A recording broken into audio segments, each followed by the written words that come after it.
മീൻ Car24, Byju's, Minerva അങ്ങനെ കുറേ corporate ക്ലയൻസിലൊക്കെ work ചെയ്തു. എന്നിട്ട് എന്തുകൊണ്ട് ഫ്രീലാൻസിലേക്ക് പുഷ് ചെയ്തു? Okay, basically more than money I was looking for freedom.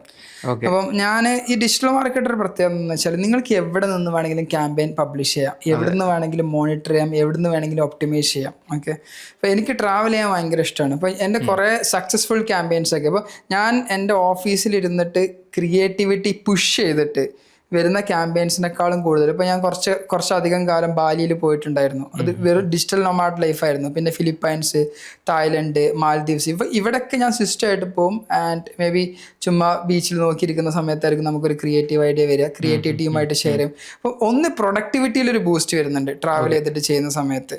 And very recently ഞാൻ എൻ്റെ ഇൻസ്റ്റാഗ്രാം പേജിൽ ഇട്ടിട്ടുണ്ടായിരുന്നു, ഞാൻ ആക്ച്വലി ഒരു ഹൈക്കിന് പോവായിരുന്നു. അത് ഹിമാചൽ പ്രദേശായിരുന്നു, ട്രിയൂണ്ട് ട്രക്ക് എന്ന് പറഞ്ഞിട്ട് ധർമ്മശാല. ഞാൻ പോകുന്നതിന് മുന്നേ ആക്ച്വലി 2 days ട്രക്കായിരുന്നു, 2 night ആയിരുന്നു. അപ്പോൾ എൻ്റെ 3 days ആയിരിക്കും പോയി തിരിച്ചു വരുമ്പോൾ. പോകുന്നതിന് മുന്നേ ഞാനൊരു ഡിജിറ്റൽ പ്രൊഡക്റ്റ് ഞാനത് പബ്ലിഷ് ചെയ്തിട്ടുണ്ടായിരുന്നു. തിരിച്ച് വന്ന സമയത്ത് ഞാൻ ചെക്ക് ചെയ്ത സമയത്ത് ഓൾറെഡി 20,000 rupees പ്രൊഡക്റ്റ് സെല് ചെയ്തിട്ടുണ്ട്. അപ്പം ഈ ഒരു ഫ്രീഡം ഉണ്ട്. ഇപ്പോൾ ഡിജിറ്റൽ മാർക്കറ്റർ അയക്കുന്ന സമയത്ത് നിങ്ങൾക്ക് ക്ലയൻ്റായിട്ട് വർക്ക് ചെയ്യാം, നിങ്ങൾക്കൊരു പ്രൊഡക്റ്റ് ഉണ്ട്, ഒരു ഡിജിറ്റൽ പ്രൊഡക്റ്റ് ഉണ്ടെന്നുണ്ടെങ്കിൽ അത് വർക്ക് ചെയ്യാം. ഡ്രോപ്പ് ഷിപ്പിംഗ് ചെയ്യുകയാണെന്നുണ്ടെങ്കിൽ നിങ്ങളുടെ ഓർഡർ വരുന്നു, someone else will take care of the product. അപ്പോൾ ഇങ്ങനെ എവിടെ നിന്ന് വേണമെങ്കിലും വർക്ക് ചെയ്യാം. ആ ഒരു ഫ്രീഡം ഉണ്ട്. നിങ്ങൾക്ക് നിങ്ങളുടെ ടൈം സ്കെഡ്യൂളിൽ വർക്ക് ചെയ്യാം. ഇൻ്റർനാഷണൽ ക്ലയൻ്റായിട്ട് വർക്ക് ചെയ്യണമെന്നുണ്ടെങ്കിൽ നൈറ്റ് മാത്രം ഒരു മേ ബി 5-6 hours കൊടുത്തിട്ട് മോർണിംഗ് നിങ്ങൾക്ക് ഫാമിലി ആയിട്ടോ അല്ലാണ്ടോ സ്പെൻഡ് ചെയ്യാം. അപ്പം I chose freedom over something else.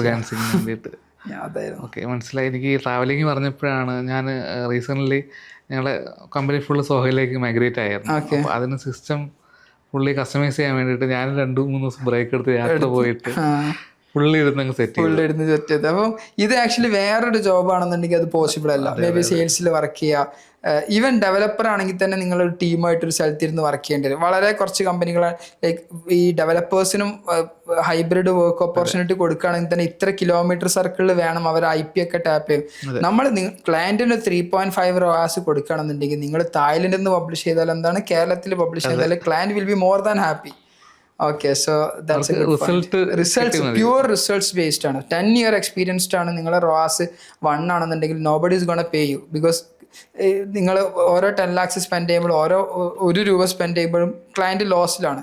Profitable ആണ്, ലെസ് എക്സ്പീരിയൻസ്ഡ് ആണെന്നുണ്ടെങ്കിൽ എവിടെ നിന്നിട്ടും വർക്ക് ചെയ്യാനുള്ള ഒരു ഓപ്പർച്യൂണിറ്റി. ബിസിനസ് ഓണറിൻ്റെ ഒരു ചിന്താഗതിയിൽ ഞങ്ങൾ അങ്ങനെ തന്നെയാണ് ചിന്തിക്കുന്നത്. ഒരു ₹10 നിങ്ങൾ സ്പെൻഡ് ചെയ്യാന്നുണ്ടെങ്കിൽ തിരിച്ച് എത്ര റിട്ടേൺ കിട്ടും? നമുക്ക് 10 ഇട്ടിട്ട് 20 കിട്ടുകയാണെന്നുണ്ടെങ്കിൽ അതിന് 5 കൊടുക്കാൻ ഞങ്ങൾക്ക് വേണ്ടിയില്ല. അത് എല്ലാവരും അങ്ങനെ തന്നെ ചിന്തിക്കുന്നത്. ആ ഒരു ട്രസ്റ്റ് ബിൽഡ് ചെയ്യാൻ പറ്റാത്തതാണ് പല മാർക്കറ്റേഴ്സിന്റെ ഫെയിൽ ആവുന്നൊരു സംഭവം. ഇപ്പോൾ ഫ്രീലാൻസിന് ഇത്രയും ഓപ്പർച്യൂണിറ്റി വരാൻ വേറെ ഒരു റീസൺ ഉണ്ട്. ഇപ്പോൾ വെരി റീസെൻ്റ്ലി നമ്മൾ ട്രംപ് ഒരു ഡിന്നർ പാർട്ടി നടത്തിയിട്ടുണ്ടായിരുന്നു വൈറ്റ് ഹൗസിൽ വെച്ചിട്ട്. അതിൽ അത്രയും ആളുകൾ അവിടെ ഇരിക്കുന്ന സമയത്ത് അതിൽ ഒരു മേജറായിട്ട് ട്രംപ് ചോദിച്ചത് എത്ര ഇൻവെസ്റ്റ്മെന്റ് ചെയ്യാൻ അടുത്ത 3 years എത്ര ഇൻവെസ്റ്റ്മെന്റ് ചെയ്യാൻ റെഡിയാണെന്നുള്ള ഒന്ന് സുക്കർബർഗ് ആയിരുന്നു. ഫസ്റ്റ് ക്വസ്റ്റ്യൻ സുക്കർബർഗിന്റെ അടുത്താണ് ചോദിച്ചത്. പിന്നീട് ഒരു 2 ആളുകൾ കഴിഞ്ഞിട്ട് സുന്ദർ പിച്ചായുടെ അടുത്ത് ചോദിച്ചു. അപ്പം $600 billion ആണ് സുക്കർബർഗ് ഇൻവെസ്റ്റ് ചെയ്യാൻ പോകുന്നത് next 3 years. And Sundar Pichai 252 years ആണ് പറഞ്ഞിട്ടുള്ളത്. അപ്പോൾ റഫ്ലി മേ ബി ഒരു $400 billion 3 years വരുന്നുണ്ടാവും. ഞാൻ ആക്ച്വലി ഈ 600 + $250 billion ഏകദേശം $850 billion അത് ഇന്ത്യൻ റുപ്പീസിലോട്ട് ഞാൻ അന്ന് കൺവേർട്ട് ചെയ്ത് നോക്കിയായിരുന്നു. 75 lakh crores ആണ് അടുത്ത ഫ്യൂ ഇയേഴ്സിൽ അവർ ഇൻവെസ്റ്റ് ചെയ്യാൻ പോകുന്നത്. ഒരു ബിസിനസ് ഓണർ ആണെന്നുണ്ടെങ്കിൽ ഇതല്ല market. Actually 75 lakh crore invest ചെയ്യുകയാണെന്നുണ്ടെങ്കിൽ ഒരു ബിസിനസ് ഓണർ ആണ് നിങ്ങൾക്കറിയാം. ഇതിന്റെ ഒരു 3 times 5 times റിട്ടേൺ എക്സ്പെക്ട് ചെയ്യാണ്ട് ഒരിക്കലും ഇത്രയും ഇൻവെസ്റ്റ്മെന്റ് വരില്ല കാൽക്കുലേറ്റ് ചെയ്താൽ തന്നെ. അപ്പം നമ്മൾ ഇവരുടെ മെയിൻ റവന്യൂ എന്താ? ഇപ്പൊ ജസ്റ്റ് ഈ നമ്മുടെ പോഡ്കാസ്റ്റ് വാച്ച് ചെയ്യുന്നവർ just how does Google make money, how does Meta makes money എന്ന് പറഞ്ഞാൽ ഫസ്റ്റ് കാണിക്കാൻ പോകുന്നത് ഓൺലൈൻ അഡ്വർടൈസിംഗ് ആണ്. അപ്പോൾ ഇത്രയും റവന്യൂ അവർ എക്സ്പെക്ട് ചെയ്യുന്നുണ്ട് നെക്സ്റ്റ് 3 years. എങ്ങനെ? ഇതൊക്കെ നമ്മൾ as a business owners ad spend ചെയ്യുന്നതാണ്. ഇപ്പം തന്നെ ഈ ഒബ്സർവേഷൻ കണ്ടിട്ടുണ്ടായിരിക്കാം ഹസൻ, നമ്മൾ എക്സിസ്റ്റിംഗ് ഓൾറെഡി 1 lakh സ്പെൻഡ് ചെയ്യുന്നവർ തന്നെ ഇപ്പം 1.5-2 lakh മന്ത്ലി സ്പെൻഡ് ചെയ്യാൻ സ്റ്റാർട്ട് ചെയ്തിട്ടുണ്ടല്ലേ? അതെ, നമ്മൾ റീസെന്റ് കോൺവെർസേഷനിൽ നമ്മളൊരു പിസ്സ ഷോപ്പ് വന്നു, അവര് ഇനാഗുറേഷന് മുന്നേ ദേവർ ഹാവിങ് ദ ഡിസ്കഷൻ എങ്ങനെ ഇത് മാർക്കറ്റ് ചെയ്യാൻ പറ്റുന്നു. അപ്പോൾ ഓരോ ചെറിയ ഷോപ്പുകൾ വരെ എങ്ങനെ ഡിജിറ്റൽ മാർക്കറ്റിംഗിലോട്ട് വരാം എന്നുള്ളത്, എങ്ങനെ ഡിജിറ്റൽ മാർക്കറ്റ് ചെയ്യാൻ കസ്റ്റമർ എല്ലാ റെസ്റ്റോറൻറ്റ്സും ഡിജിറ്റൽ മാർക്കറ്റിലോട്ട് വരും. ഞാൻ എക്സ്പെക്ട് ചെയ്യുന്നത് അടുത്ത 5 വർഷത്തിൽ ഇപ്പോൾ 2 ടൈപ്പ് ഓഫ് കമ്പനികളുണ്ട്. ഓക്കെ, ഡിജിറ്റൽ മാർക്കറ്റിംഗ് ചെയ്യുന്നവർ ചെയ്യാത്തവർ. ഒരു 5 വർഷം കഴിഞ്ഞാൽ എല്ലാവരും ഡിജിറ്റൽ മാർക്കറ്റിംഗ് ഉണ്ട്. അപ്പോൾ ഇവര് ഒന്നെങ്കിൽ ബിസിനസ് ഓണർ പഠിക്കണം. അന്ന് ആലോചിക്കും, ബിസിനസ് ഓണർ സ്വന്തമായിട്ട് പഠിച്ചാൽ ബിസിനസ് ഓണറിന് വേറെ ഒരുപാട് കാര്യങ്ങൾ ചെയ്യാനുണ്ട്, അവിടുത്തെ സെയിൽസ്, ഓപ്പറേഷൻസ്. അപ്പോൾ മിക്കവാറും അവർ ഔട്ട്സോഴ്സ് ചെയ്യും അല്ലെങ്കിൽ ഏജൻസിനെ ഏൽപ്പിക്കും. അപ്പോൾ ഇത്രയും ജോബ് വരാൻ പോവാണ്. ഒരു പിസ്സ ഷോപ്പ് വരുമ്പോൾ ലെറ്റ്സ് നിങ്ങളൊരു പിസ്സ ഷോപ്പിന്റെ ഡിജിറ്റൽ മാർക്കറ്റിംഗ് എക്സ്പെർട്ട് ആയാൽ തന്നെ ഒരു 5 പിസ്സ ഷോപ്പ് നോക്കുന്നു and you will be well of.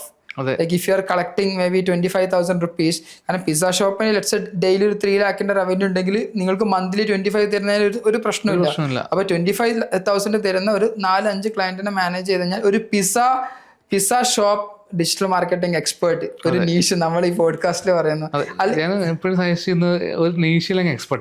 Very good. കാരണം എന്താ പറയുക, ഞാനിപ്പോൾ എനിക്കത് എക്സ്പീരിയൻസ് ചെയ്തിട്ടുണ്ടായിരുന്നു. ഞാനൊരു ഏജൻസി വർക്ക് ചെയ്ത സമയത്ത് ആ ഏജൻസി ഡെന്റൽ ക്ലിനിക്കിന്റെ ഡിജിറ്റൽ മാർക്കറ്റിംഗിൽ ആക്സിഡന്റലി അവർ എക്സ്പീരിയൻസ്ഡ് ആയതാ.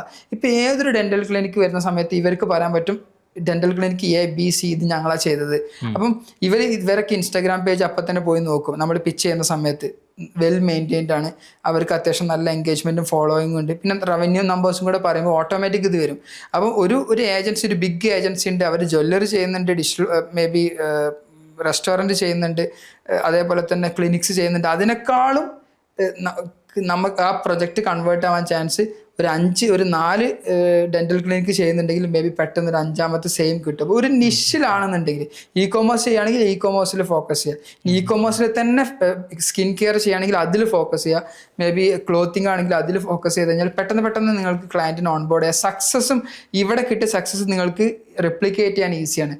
ഇപ്പോൾ ഇ-കൊമേഴ്സ് ക്ലോത്തിൽ ഒരു സക്സസ് വന്നു കഴിഞ്ഞാൽ ചിലപ്പോൾ അത് ഇതിലോട്ട് കൊണ്ടുവരാൻ ബുദ്ധിമുട്ടായിരിക്കും സ്കിൻ കെയറിൽ. കാരണം രണ്ട് ടൈപ്പ്. കാരണം ക്ലോത്തിൽ നമുക്ക് ഒരിക്കലും ഒരു ബ്രാൻഡ് ലോയൽറ്റി അത്രയും ഇല്ല. അപ്പം നമ്മളൊരു ബ്രാൻഡ് വാങ്ങിച്ചു കഴിഞ്ഞാൽ അത് തന്നെ അത്രയും ലോയൽറ്റി ഇല്ലല്ലോ നമുക്ക്. നമ്മൾ അതന്നെ ആ ബ്രാൻഡ് തന്നെ കണ്ടിന്യൂ ചെയ്യണമെന്നില്ല. പക്ഷെ സ്കിൻ കെയർ ഡിഫിക്കൽട്ടാണ്. കാരണം കുറേ കാലമായിട്ട് നമ്മളിപ്പോൾ ലോറിയലിൻ്റെ ഒരു ക്രീമാണ്, ഹെയർ ജെല്ലാണ് യൂസ് ചെയ്യുന്നുണ്ടെങ്കിൽ ഒരു പുതിയ ബ്രാൻഡ് വരുമ്പോൾ അതിലോട്ട് മാറാൻ കുറച്ച് ബുദ്ധിമുട്ട്. അപ്പോൾ രണ്ട് കേസ് ആയിരിക്കും. ശരി, ടാർഗറ്റ് ഓഡിയൻസ് സെയിം ആണെന്നുണ്ടെങ്കിൽ ഡിഫിക്കൽട്ടിയാണ് രണ്ടും. അപ്പോൾ ഒന്നിൽ എക്സ്പേർട്ട് ചെയ്ത് അതിൽ ഡെവലപ്പ് ചെയ്ത് കഴിഞ്ഞാൽ maybe as a freelancer that would be diversify ചെയ്യുന്നതിനേക്കാളും നല്ലത് മേ ബി ഇനീഷ്യൽ ഇയറിൽ ഡൈവേഴ്സിഫൈ ചെയ്യുക. കാരണം നമുക്കറിയില്ലല്ലോ what works best for me. അപ്പോൾ ഞാനൊരു റിയൽ എസ്റ്റേറ്റിൽ ഒരു ക്ലയൻറ്റിൻ്റെ അടുത്തു, മേ ബി ഒരു സ്കിൻ കെയർ ഇ-കൊമേഴ്സ് ക്ലയൻറ്റിൻ്റെ അടുത്ത് 1 year ഹാർഡ് വർക്ക് ചെയ്ത് 2 year ഹാർഡ് വർക്ക് ചെയ്ത് അപ്പോൾ മനസ്സിലാവും നമ്മളുടെ എക്സ്പെർട്ടൈസ് എവിടെയെന്നുള്ളത്. പിന്നെ ആ ഒരു ഏരിയയിലോട്ട് പിവറ്റ് ചെയ്യാം, അതിലേക്ക് ഫോക്കസ് ചെയ്തിട്ട് ചെയ്യാം, അതിൽ ടോപ്പ് ആവാന്നുള്ളത്. അതിൽ ഏത് എക്സ്ട്രീം വരെ പോവാം. അപ്പോൾ നമുക്ക് ഹൈ ടിക്കറ്റ് സിമ്പിളായിട്ട് വാങ്ങാൻ പറ്റും.